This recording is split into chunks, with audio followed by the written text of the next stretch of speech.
જ્યાં પોતે કાંઈ કર્યું, અહંકાર મેં કર્યું કહેશે.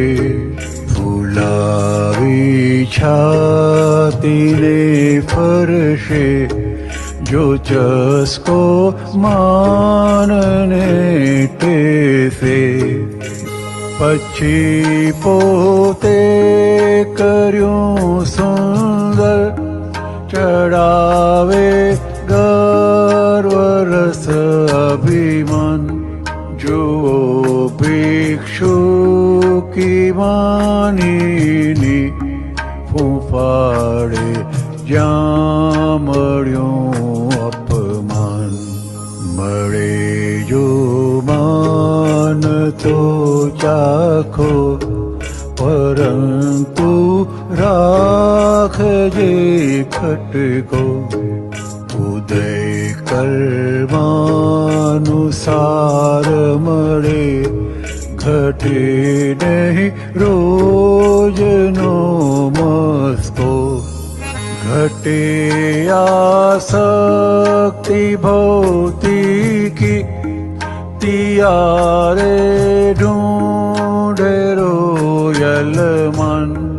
મહિલી જાગૃતિ ઘટતા, બળતરે કણ ચણે સૂક્ષ્માત.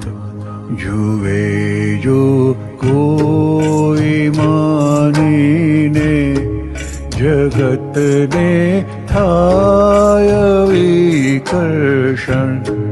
ભીતરની કૈડ કદ્રૂપીથી, ન થાશે કોઈને આકર્ષણ. મહા ઉપકારી છે જગમાં, જે પીરસે જીવને અપમાન. અસમજણ પીટ થઈ મનમાં, તો છેદાશે મહીથી માન. તમે મારું કર્યું અપમાન, એ અજ્ઞાન જ ભયંકર પાપ.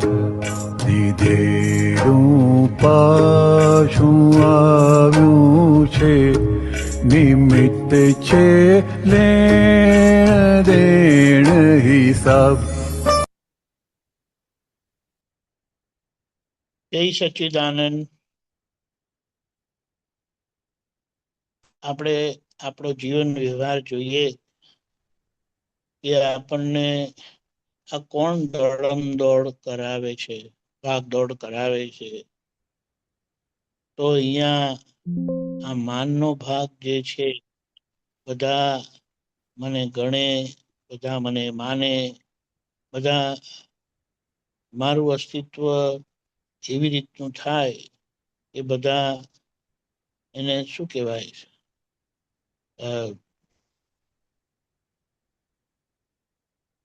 ખૂબ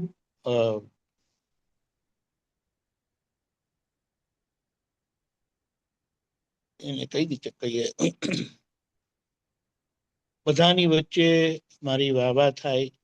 એટલે અહીંયા આ કરવા માટે હું મોટો દેખાઉં, સારો દેખાઉં, એના માટે કંઈક લોકો બધું કરતા હોય છે. અને આજે આપણને જ્ઞાન મળ્યું છે, પણ પાછળ એટલે જ્ઞાન મળ્યા છતાં આવી કોઈને કોઈ વૃત્તિ કામ કર્યા કરતી હોય.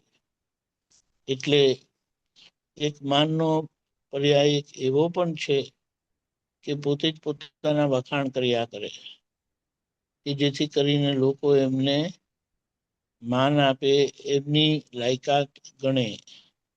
હવે આ રીતે આપણે જોવા જઈએ તો આ વ્યવહાર, આ માનનો ભાગ બહુ સૂક્ષ્મતાનો છે, એકદમ જલ્દી પકડાય એવો નથી. એટલે અહીંયા માનનો ભાગ મનથી ખબર પડે, એટલે મનને વાંચવા માટે મનને વાંચવા માટે આપણે એ વાણીને સાંભળવી પડે. અને વાણી આપણે બીજાની બરાબર સાંભળીએ છીએ, પણ પોતાની વાણી જે નીકળતી હોય છે તે સંભળાતી નથી. એટલે આપણને જે આ ચરણ વિધિ આપી છે, એ ચરણ વિધિ જે આપણે મોટેથી કરીએ છીએ, આપણું બોલેલું આપણે સાંભળીએ છીએ અને ઉપયોગથી વાંચીએ છીએ. એટલે ચોપડી હાથમાં લઈને આપણે જે વાંચીએ છીએ એનો ઉપયોગ આ રીતે થાય છે કે પછી આપણે જ આપણી વાણી સાંભળતા થઈએ. અને એ વાણી સાંભળતા થઈએ તેમ આજે અંદર ઊભું થાય, જ્યાં માન ઊભું થાય, જ્યાં અપમાન બહારથી આવે છે ને જે બધી અસરો થાય છે ને, એ વાણી દ્વારા વેદના એટલે કે એનો જે ભોગવટો આવે છે એ વ્યક્ત થાય, એને આપણે જોઈ શકીએ. એટલે પછી આ માનનો ભાગ આપણો પકડાતો જાય. અને બીજું એક એનું આપણે સમજવાનું કે બધા જ માન ખોળે છે. એટલે કવિરાજનું એક પદ છે જેમાં માનીને માન આપી લોભિયાથી છેતરાય, સર્વનો અહમ પોષી વિતરાગ ચાલી જાય. એટલે અહીંયા તો પોતાના માન માટે છે, પણ આખું જગત એ માનને જ ખોળે છે, માન પાછળ દોડે છે. એટલે એને છૂટવું હોય તે બધાનું માન સાચવીને નીકળી જાય.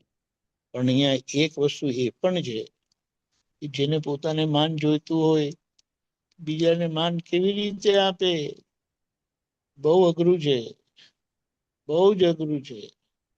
એટલે જે છૂટવાના કામી થઈ જાય ને, તે પોતાનું માન વેચીને પણ સામાન્ય માન આપે અને પોતે મુક્તિના માર્ગે આગળ જાય. અને એને અંદરથી આ જ્ઞાનથી સમજાય, દાદાની સમજણથી સમજાય કે મને મારા કર્મના હિસાબે મને માન મળી જ જશે, પણ હવે મારે છૂટવું છે ને, એટલે હવે બધાને માન આપીને છૂટી જાઓ. એટલે એમ કહેવાય છે કે જગતના લોકો આવી રીતે અહંકાર વેચવા આવેલા હોય, પણ દાદા સમજી ગયા. કારણ કે પોતે પણ અહંકાર વેચવો છે, અને અહંકાર વેચવો છે એટલે જોઈએ છે માન બહારથી.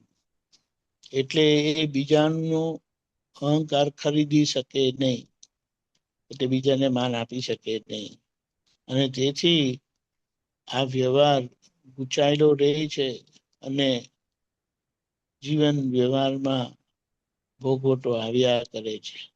હવે આ ભોગવટાને જોવાનું, એ પોતાનું છે એવું અંદર ઊભું થાય અને કોનું છે એ સમજી જઈએ. અને આ રીતે માન માંથી આપણે છૂટીએ અને બીજાને માન આપીને આપણે ફાઇનલી છૂટી જઈએ. કારણ કે નહીં તો ફાઇલનો સંભાવે નિકાલ નહીં થાય, કારણ કે લોકો અપેક્ષા રાખે છે આની. એટલે આ સમજણે આપણે જીવી જતા અને એના માટે પુરુષાર્થ એ કે આપણે આ ચરણ વિધિને બધું આપ્યું છે. પદ પણ ગાઈએ ત્યારે ગાવાના ભાગમાં અક્ષરે અક્ષર વાંચીને આપણે બોલતા હોઈએ તો ત્યાં પણ આપણી જાગૃતિ તીક્ષણ થતી જાય છે, વધતી જાય છે.